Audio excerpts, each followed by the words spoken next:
Eastern রেলওয়ের পক্ষ থেকে স্বচ্ছতা অ্যাওয়ারনেস ক্যাম্পেন ফেজ 2 একটা নতুন ক্যাম্পেন চালু হতে চলেছে 16 তারিখ থেকে। সেটার মেন লক্ষ্য হচ্ছে 30 মিনিটস চ্যালেঞ্জ।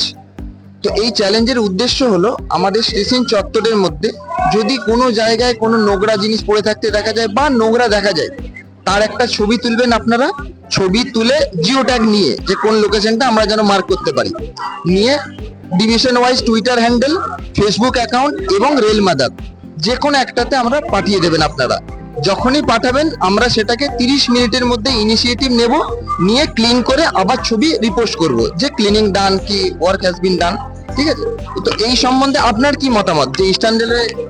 খুব ভালো, যদি এটা করতে পারেন খুব ভালো হয়, তাতে করে স্বচ্ছতা বজায় থাকবে। আর রাস্তাঘাটে নোংরাটা ভীষণ খারাপ লাগে, এত মানুষের মাঝখানে পরিষ্কার থাকলে আমাদেরও খুব ভালো লাগবে, মনে হয় না নিজের শরীরটাও পরিষ্কার আছে। এটাই। আপনার কি মনে হয় ইস্টার্ন রেলওয়ে এটা করতে পারবে যে চ্যালেঞ্জটা নিয়েছে? পারবে, পারবে। একটা কথা বলি কি, 40 কোটি দেশবাসীকে যদি অনেকটা পথ হাঁটিয়ে এনে কিছুটা ইস্টার্ন রেলওয়ে এইটুকুনি পারবে। এটা আমাদের জন্য, আমাদের প্রত্যেককে এগিয়ে আসতে হবে, নিজের মনে করে এগিয়ে আসতে হবে। এটাই।